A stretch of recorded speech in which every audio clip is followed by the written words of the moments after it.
de Su Majestad Don Felipe VI, Rey de España. Ruego a protocolo que sea tan amable de acompañar a Su Majestad, al que invito a dirigirse a la Asamblea.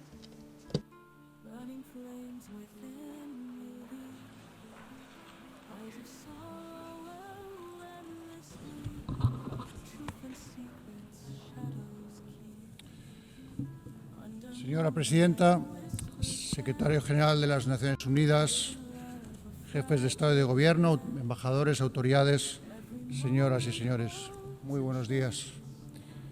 Comparezco hoy ante ustedes, los delegados y delegadas de los Estados miembros de las Naciones Unidas, en el año que se cumple el 80 aniversario de su fundación.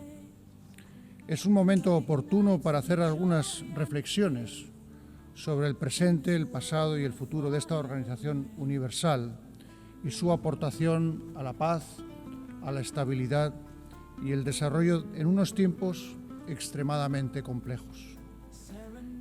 Este es un mundo trepidante y desbocado, que en demasiadas ocasiones nos sitúa ante el vértigo del precipicio, en el que no faltan voces que preconizan el fin del multilateralismo y la obsolescencia e ineficacia de las Naciones Unidas.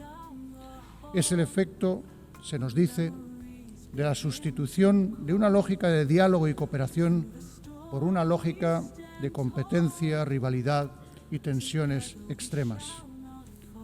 ¿No es ese el mundo al que estamos abocados? Oímos decir, sino el mundo en el que ya estamos inmersos. Ante esa impresión de desmoronamiento habría que aducir: es evidente que los tiempos han cambiado y debemos adaptarnos, anticiparnos incluso, sin refugiarnos en el idealismo, la autocomplacencia o la imprevisión. Pero es precisamente en estos momentos de zozobra cuando más importa leer bien las claves de nuestro tiempo, para no caer en errores ya cometidos, para no entrar en espirales sin retorno. Contamos para ello con la memoria, que es la herramienta más útil para cualquier generación para afrontar sus desafíos.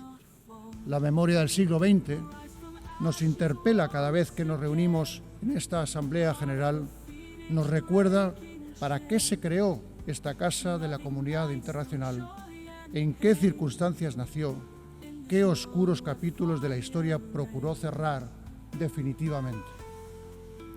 Conviene dejar que resuenen de nuevo las palabras iniciales del preámbulo de la Carta de las Naciones Unidas, las que comienzan con: nosotros, los pueblos de las Naciones Unidas, resueltos a preservar a las generaciones venideras del flagelo de la guerra. ¿Cuál de las grandes palabras recogidas en este preámbulo, la paz, la dignidad, la justicia, el progreso, ha dejado de estar vigente, de suponer una exigencia ética inaplazable? ¿En cuál de esos caminos hemos avanzado lo bastante en estas 8 décadas para poder dar por concluida la senda del multilateralismo y la cooperación? En el silencio ante esas preguntas está la mayor prueba de que las Naciones Unidas no solo siguen siendo útiles, son imprescindibles, son insustituibles. Creer en las Naciones Unidas es creer con firmeza en la universalidad de los principios y valores recogidos en su Carta y en la Declaración Universal de los Derechos Humanos. Es eludir la tentación de modularlos con particularismos, con relativismos, con excepciones. Porque la dignidad del ser humano no es negociable. Creer en las Naciones Unidas es también creer en un mundo basado en normas. Las normas generan conductas a las que se ciñe la enorme mayoría de los actores internacionales. Incluso cuando se incumplen o se vulneran, hay base para reivindicarlas, para hacerlas valer. Las normas son la voz de la razón aplicada a las relaciones internacionales, la mejor defensa que tenemos ante la ley del más fuerte. Un mundo sin normas es una terra incógnita. Un tiempo sin normas es una edad media. El camino que nos propone la Carta de las Naciones Unidas está llena de obstáculos y nunca acabaremos de recorrerlo del todo. Por eso es tan valioso el ejemplo de tantas personas comprometidas con sus valores y principios, personas que trabajan en condiciones extremas a riesgo de su libertad, su integridad física o incluso de su vida, en un mundo asolado por el conflicto en demasiadas regiones. Lo estamos viendo en el continente europeo, en Ucrania, con la guerra desencadenada por la agresión no provocada e injustificable de Rusia, en violación de la soberanía y la integridad territorial del país. La paz en Europa no será posible sin justicia, sin responsabilidad. España seguirá apoyando todos los esfuerzos encaminados a lograr una paz justa y duradera, basada en los principios de la legalidad internacional, el respeto a los derechos humanos y la rendición de cuentas. Lo vemos también en toda su crudeza en Oriente Próximo, en Palestina, en la Franja de Gaza. No podemos guardar silencio ni mirar hacia el otro lado ante la devastación, los bombardeos, incluso de hospitales, escuelas o lugares de refugio, ante tantas muertes entre la población civil o ante la hambruna y el desplazamiento forzoso de cientos de miles de personas. ¿Con qué destino? Son actos aberrantes que están en las antípodas de todo lo que este foro representa. Repugnan a la conciencia humana y avergüenzan al conjunto de la comunidad internacional. España es un pueblo profundamente orgulloso de sus raíces sefardíes. Cuando hablamos al pueblo de Israel, estamos hablando a un pueblo de hermanos, un pueblo que cuando regresa a España, a Córdoba, Toledo, Sevilla, Barcelona y tantos otros lugares, regresa a su casa.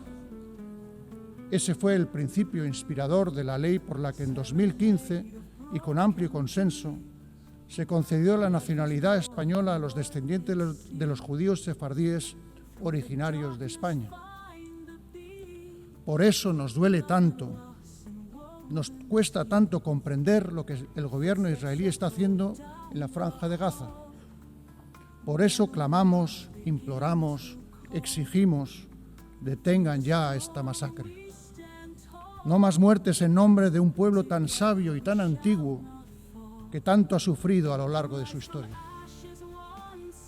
Seamos claros, condenamos rotundamente el execrable terrorismo de Hamás y especialmente aquella matanza brutal del 7 de octubre de 2023 contra la población israelí y reconocemos el derecho de Israel a defenderse. Pero con la misma firmeza demandamos que el gobierno de Israel aplique sin reservas el derecho internacional humanitario en toda Gaza y Cisjordania.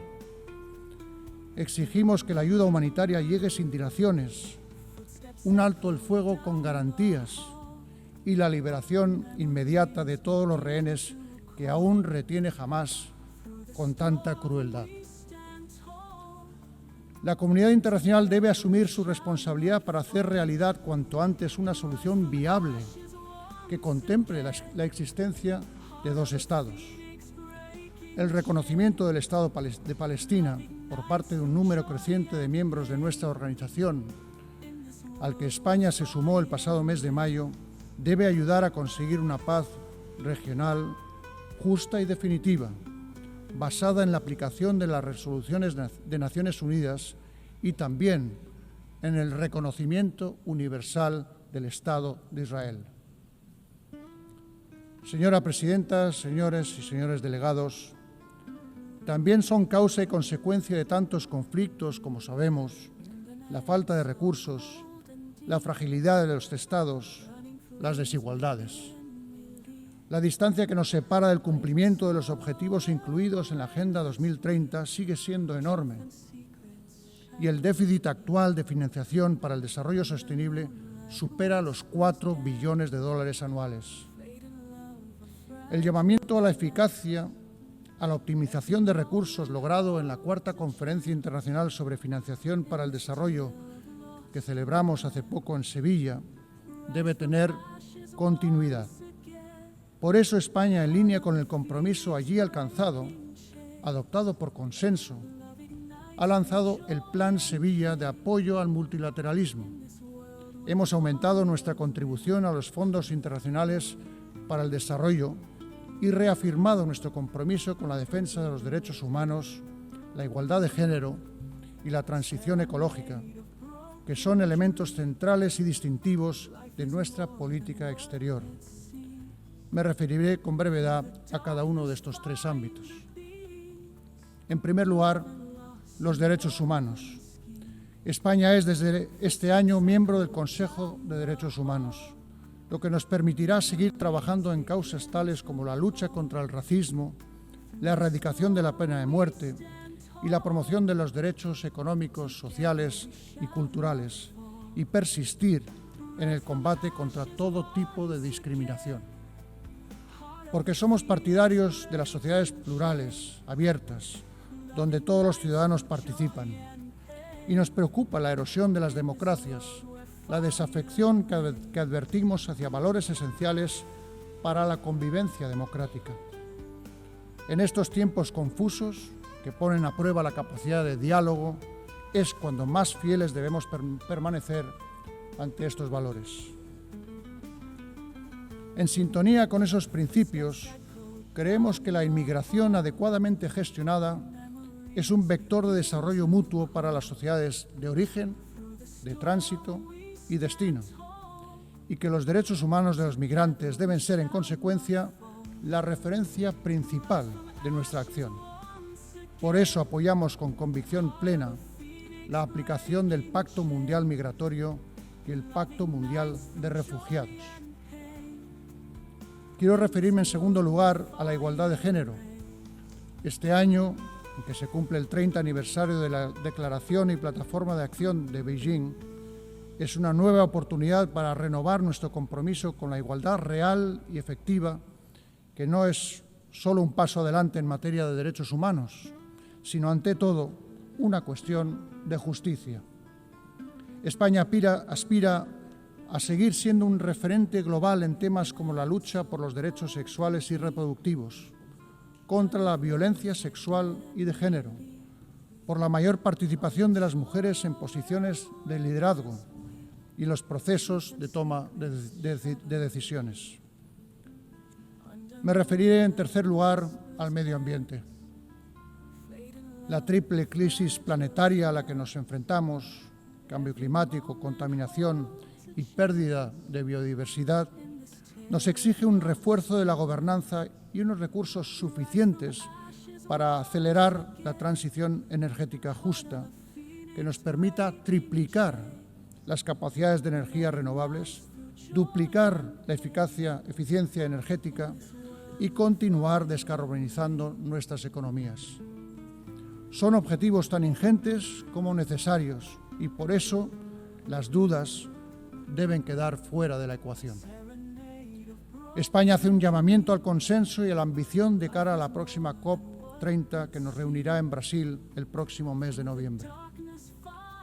Hay otros desafíos no menores, como la gestión del impacto de esa revolución copernicana llamada inteligencia artificial, que puede acelerar los avances de la Agenda 2030 si sabemos orientarla a una transformación digital que sea justa y equitativa.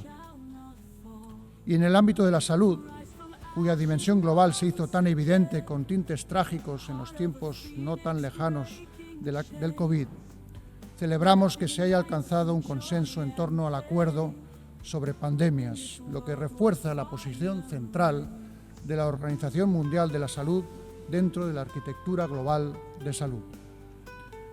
Señora Presidenta, vertebran la política exterior española por posición geográfica, por historia y por convicción tres ejes fundamentales: hacia África y el Mediterráneo, hacia América y el Atlántico y hacia Europa.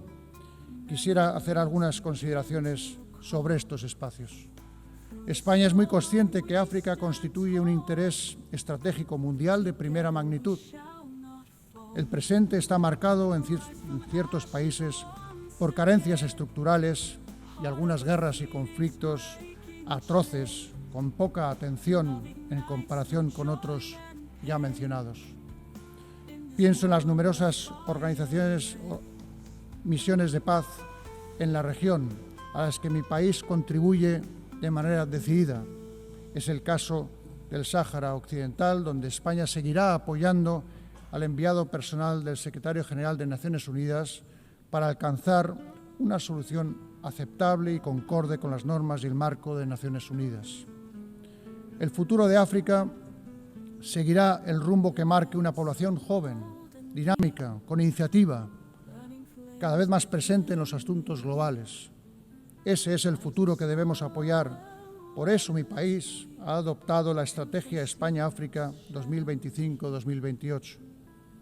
Queremos desarrollar un partenariado basado en acciones concretas e intereses compartidos y que sirva además para impulsar el vibrante multilateralismo africano que encarnan la Unión Africana y otros organismos subregionales. En clave estrictamente bilateral, no puedo olvidar la especial relación de vecindad y cooperación que nos une con el Reino de Marruecos, al que en los últimos años hemos dado un nuevo impulso en beneficio de nuestros pueblos.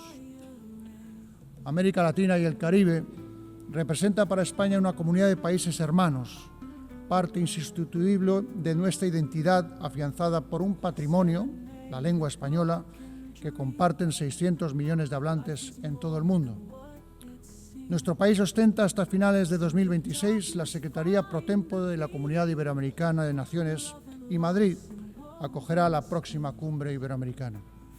Seguiremos apoyando la acción de la Unión Europea en la región, que este año tendrá su punto álgido en la cumbre Unión Europea-CELAC, que se celebrará en Colombia el próximo mes de noviembre.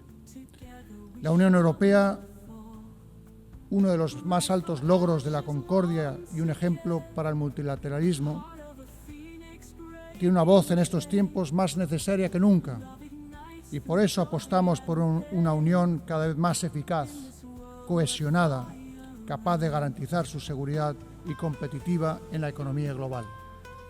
Creo importante recordar que el pasado 11 de junio se anunció un acuerdo político definitivo sobre los aspectos fundamentales del futuro acuerdo entre la Unión Europea y el Reino Unido. Un pacto histórico, respetuoso con la posición de mi país con respecto a la soberanía y jurisdicción sobre Gibraltar, que aportará confianza, seguridad jurídica y estabilidad a las vidas de la población del campo de Gibraltar y del propio Gibraltar. Señora Presidenta, he comenzado hablando del pasado y el presente de las Naciones Unidas y dedicaré mis últimas palabras a su futuro. Apelo en estos momentos de graves tensiones presupuestarias al compromiso de todos los Estados miembros de esta organización.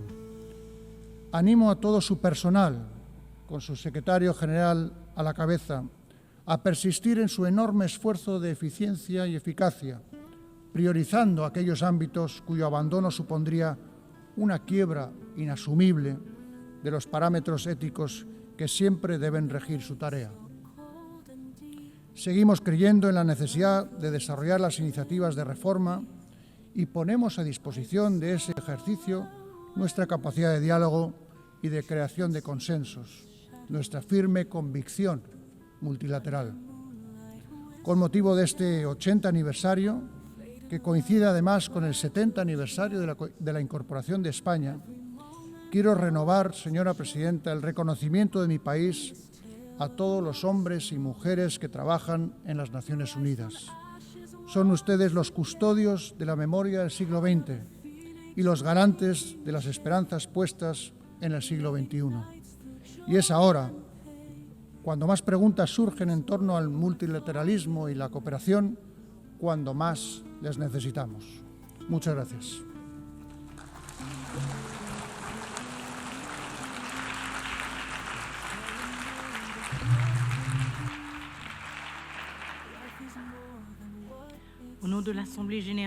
En nombre de la Asamblea General, le doy las gracias al Rey de España.